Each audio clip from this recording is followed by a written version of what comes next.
ಭಾರತೀಯ ಸಂಗೀತ ಲೋಕಕ್ಕೆ ಎಂದಿಗೂ ತುಂಬಲಾರದ ನಷ್ಟ ಉಂಟಾಗಿದೆ. ಸಾವಿರಾರು ಅಮರ ಗೀತೆಗಳ ಮೂಲಕ ಕೋಟ್ಯಂತರ ಜನ ಹೃದಯದಲ್ಲಿ ಸ್ಥಾನ ಪಡೆದಿದ್ದ ಖ್ಯಾತ ಹಿನ್ನೆಲೆ ಗಾಯಕಿ ಎಸ್ ಜಾನಕಿಯವರು 88ನೇ ವಯಸ್ಸಿನಲ್ಲಿ ಮೈಸೂರಿನಲ್ಲಿ ನಿಧನರಾಗಿದ್ದಾರೆ. ಕಾಲು ನೋವಿನ ಚಿಕಿತ್ಸೆಗೆ ಆಸ್ಪತ್ರೆಗೆ ದಾಖಲಾಗಿದ್ದ ವೇಳೆ ಅವರಿಗೆ ಹೃದಯಾಘಾತ ಸಂಭವಿಸಿದ್ದು, ಚಿಕಿತ್ಸೆ ಫಲಕಾರಿಯಾಗದೆ ಅವರು ಇಂದು ಕೊನೆಯುಸಿರೆಳೆದಿದ್ದಾರೆ. ಈ ಸುದ್ದಿ ತಿಳಿಯುತ್ತಿದ್ದಂತೆ ದೇಶದಾದ್ಯಂತ ಸಂಗೀತಾಭಿಮಾನಿಗಳು ಮತ್ತು ಚಿತ್ರರಂಗದ ಗಣ್ಯರು ತೀವ್ರ ಸಂತಾಪ ವ್ಯಕ್ತಪಡಿಸಿದ್ದಾರೆ.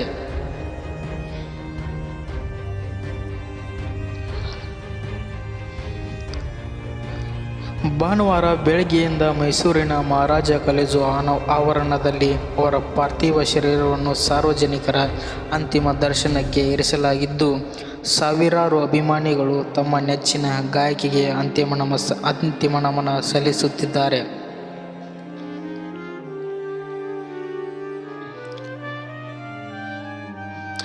ಆದರೆ ಎಸ್ ಜಾನಕಿಯವರು ಅಂತ್ಯ ಸಂಸ್ಕಾರಕ್ಕೆ ಸಂಬಂಧಿಸಿದ ಒಂದು ಭಾವುಕ ಸಂಗತಿ ಎಲ್ಲರ ಕಣ್ಣನ್ನು ತೇವಗೊಳಿಸಿದೆ. ಪತಿ ರಾಮ್ ಪ್ರಸಾದ್ ಅವರು ಈಗಾಗಲೇ 1997ರಲ್ಲಿ ನಿಧನರಾಗಿದ್ದು, ಇದೇ ವರ್ಷದ ಜನವರಿಯಲ್ಲಿ ಅವರ ಏಕೈಕ ಪುತ್ರ ಮುರಳಿ ಕೂಡ ಹೃದಯಾಘಾತದಿಂದ ಇಹಲೋಕ ತ್ಯಜಿಸಿದ್ದರು.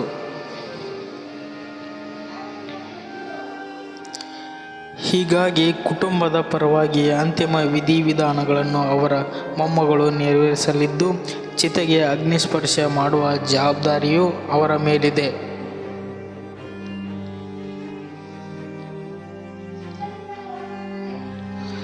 ಸಾರ್ವಜನಿಕ ದರ್ಶನದ ಬಳಿಕ ಮೈಸೂರು ಜಿಲ್ಲೆಯ ಎಚ್.ಡಿ. ಕೋಟೆ ತಾಲೂಕಿನ ಕಣಿಯನಹುಂಡಿಯಲ್ಲಿರುವ ಕುಟುಂಬದ ಫಾರ್ಮ್ ಹೌಸ್ನಲ್ಲಿ ತೆಲುಗು ಬ್ರಾಹ್ಮಣ ಸಂಪ್ರದಾಯದಂತೆ ಅಂತ್ಯ ಸಂಸ್ಕಾರ ನೆರವೇರಲಿದೆ. ಎಸ್ ಜಾನಕಿಯವರು ಸಂಗೀತ ಪಯಣದ ಹಿಂದೆ ಪತಿ ರಾಮ್ ಪ್ರಸಾದ್ ಅವರ ಅಪಾರ ಬೆಂಬಲವಿತ್ತು. ವೇದಿಕೆ ಕಾರ್ಯಕ್ರಮವೊಂದರಲ್ಲಿ ಆರಂಭವಾದ ಪರಿಚಯ ಪ್ರೀತಿಗೆ ತಿರುಗಿ 1956ರಲ್ಲಿ ಇಬ್ಬರು ವಿವಾಹವಾಗಿದ್ದರು. ಜಾನಕಿ ಅವರು ಪತಿಯನ್ನು ಪ್ರೀತಿಯಿಂದ ರಾಮು ಎಂದು ಕರೆಯುತ್ತಿದ್ದರು. 4 ದಶಕಗಳಿಗೂ ಹೆಚ್ಚು ಕಾಲ ಅವರ ಜೀವನದ ಪ್ರತಿಯೊಂದು ಹೆಜ್ಜೆಯಲ್ಲೂ ರಾಮ್ ಪ್ರಸಾದ್ ಅವರು ಬೆನ್ನೆಲುಬಾಗಿ ನಿಂತಿದ್ದರು.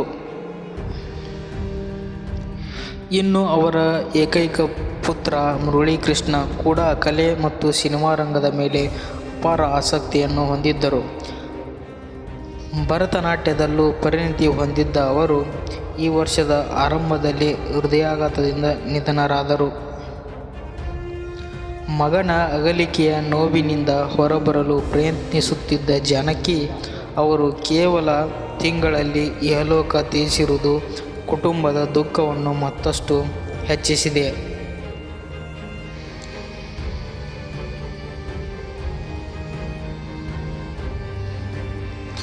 2017ರ ಅಕ್ಟೋಬರ್ 28ರಂದು ಮೈಸೂರಿನಲ್ಲಿ ನಡೆದ ಕಾರ್ಯಕ್ರಮದಲ್ಲಿ ಎಸ್ ಜಾನಕಿಯವರು ಅಧಿಕೃತವಾಗಿ ಗಾಯನ ವೃತ್ತಿಗೆ ವಿದಾಯವನ್ನು ಹೇಳಿದ್ದರು.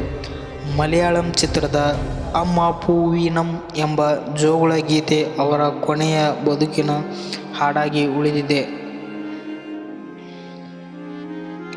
ದಶಕಗಳ ಕಾಲ ತಮ್ಮ ಮಧುರ ಕಂಠದ ಮೂಲಕ ಜನರ ಮನ ಗೆದ್ದಿದ್ದ ಎಸ್ ಜಾನಕಿ ಅವರ ಅಗಲಿಕೆಯಿಂದ ಭಾರತೀಯ ಸಂಗೀತ ಲೋಕದ ಒಂದು ಸುವರ್ಣ ಅಧ್ಯಾಯವೇ ಅಂತ್ಯಗೊಂಡಂತಾಗಿದೆ.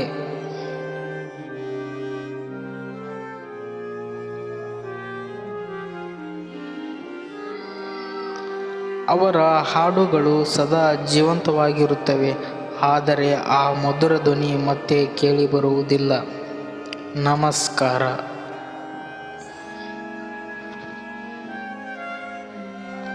Subscribe to my channel.